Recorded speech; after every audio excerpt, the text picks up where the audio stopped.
হরিশ্চন্দ্রপুরে ভোটের দিন রণক্ষেত্র। তাজমুলের এলাকায় তুমুল উত্তেজনা, ভাঙচুর প্রত্যারোপে সরগরম রাজনীতি। নির্বাচন মানেই উৎসব, কিন্তু হরিশ্চন্দ্রপুর বিধানসভায় সেই উৎসবের আবহ যেন রূপ নিল উত্তেজনা ও সংঘর্ষে। রাজ্যের বিদায়ী প্রতিমন্ত্রী তাজমুল হোসেনের গ্রাম বাংরুয়াতে ভোটের দিনই ছড়ালো চরম অশান্তি। 200 ও 201 নম্বর বুথ এলাকায় সকাল থেকেই উত্তেজনার পারদ চড়তে শুরু করে, যা পরে গড়ায় ভাঙচুর ও রাজনৈতিক দোষারোপের দিকে। তৃণমূল কংগ্রেসের অভিযোগ, মন্ত্রী তাজমুল হোসেনের অনুগামী এবং কংগ্রেস কর্মীরা মিলে তাদের ক্যাম্প অফিসে হামলা চালায়।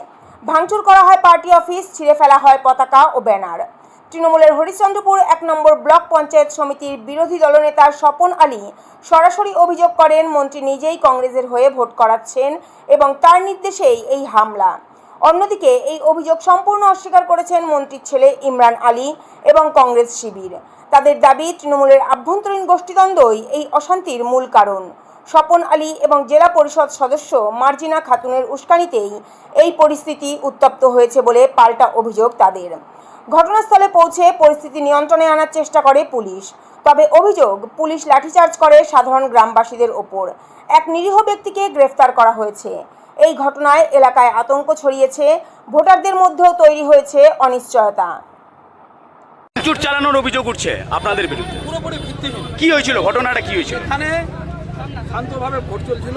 স্বপন আর জেলা পরিষদের যে পঞ্চায়েত সমিতির বিরোধী দলনেতা স্বপন আর জেলা পরিষদের যে মেম্বার মার্জিনা খাতুন, ওরা আসলো, এসে আমাদের দিকে ভোটটা খুব শান্তভাবে হচ্ছিল, কিন্তু অশান্ত করার জন্য পুলিশকে ডেকে আনলো। আর আমাদের একটা নিরীহ ছেলেকে 100 মিটারের মধ্যে ও তো জানতো না, ও তো মিস্টেকে চলে গিয়েছিল, ওনার বাড়ি ওখানে, ওকে মিস্টেকে উঠিয়ে নিয়ে চলে গেছে। এই জন্য গ্রামবাসী একটু উত্তেজিত হয়ে আমরা চাইছিলাম ছেলেটাকে ছেড়ে দেবো, আর ওরা নিজেরাই ভেঙেছে ওটা। বলছি দাদা, এই যে ভাঙচুর চালানোর যেটা অভিযোগ করছে, এটা কি তাহলে? ওটা পুরোপুরি ভিত্তিহীন। ওরা নিজেরাই ভেঙেছে, নিজের সমর্থক এনে ওরা নিজেরাই ভেঙেছে।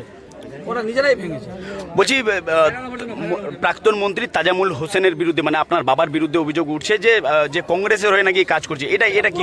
ভিত্তিহীন, একদম ভিত্তিহীন। ওরাই তো সম্পূর্ণ উল্টো করছে। আচ্ছা, কি না আপনার পরিচয়? আমরা ইমরান আলী, আমার বাড়ি বাংরুয়া। ঠিক আছে, ঘটনা হয়েছিল আর কেন গন্ডগোল লাগলো আর কি কারণে এখানে ঘটনাটা? একদম শান্তির মাধ্যমে যা ভোট ছিল, কোনো বিশৃঙ্খলার কোনো কারণ দেখছিলাম না। হঠাৎ করে দেখছি একদম বিশাল পুলিশ বাহিনী এসে নির্মমভাবে অত্যাচার যা শুরু করেছে। 10 থেকে 12 জনকে যা মেরেছে পুলিশ, তারা এখন রক্তাক্ত অবস্থায় পড়ে আছে। এখন কোথায় আছে তাদেরকে খুঁজেও পাচ্ছি না। তারপরে দেখলাম যে একজন আমাদের নিরীহ লোককে অ্যারেস্ট করে নিয়েছে। সে ভোট দিতে গেছে, তার বাড়ি এখানে। সে ভোট দেওয়ার সময় লাইনে দাঁড়িয়ে ছিল, সেই ছেলেটাকে প্রচন্ড মার মেরে পুলিশ তুলে নিয়ে যাচ্ছিল। তখন জনতা, আম পাবলিক। আপনি কোন পার্টি করেন? আমি কংগ্রেস পার্টি করলু, কিন্তু আমি ওগুলো জানি। আজকের যেটা ঘটনা, আর যেটা ভাঙচুর চালানোরও একটা অভিযোগ করছে, পার্টি লেভেলে নয়। আচ্ছা, কি নাম আপনার? আপনার কি নাম? জাভেদ আখতার। গন্ডগোল আর কি অভিযোগ আপনাদের? এখানে এই বাংরুয়া 201 এবং 200 বুথ, এই বুথে আমরা শান্তভাবে তৃণমূল কংগ্রেসের আমাদের যে শিবির, সেই শিবিরে আমরা শান্তভাবে বসেছিলাম। আমাদের এখানকার লোকাল লিডার ইমরান ছিল এবং আমাদের জেলা পরিষদের সদস্য মার্জিনা ছিল। শান্তভাবে বসেছিলাম। এখানকার বাংরুয়ার কংগ্রেসের যারা এবং এখানকার মন্ত্রী সাহেব আছে, মন্ত্রী সাহেবের যারা লোকজন ছিল, মন্ত্রী সাহেবের লোকজন আমাদের শিবিরের উপরে চড়াও হয়। আমাদের শিবিরে আমাদের উপরে অ্যাটাক করা হয়, ফিজিক্যাল টর্চারিং করা হয় এবং আমাদের শিবির টিবির ভেঙে দেওয়া হয়। কেন, মন্ত্রী তো আপনাদেরই দলের লোক। মন্ত্রী আমাদের দলের লোক না, আছে সেটা উপর মহল বলবে, রাজ্য বলবে, কিন্তু এখানে লোকালি তো কংগ্রেসের ভোট করছে। কংগ্রেসের হয়ে কাজ করছে তাহলে? একদম টোটাল ওপেন কংগ্রেসের হয়ে কাজ করছে।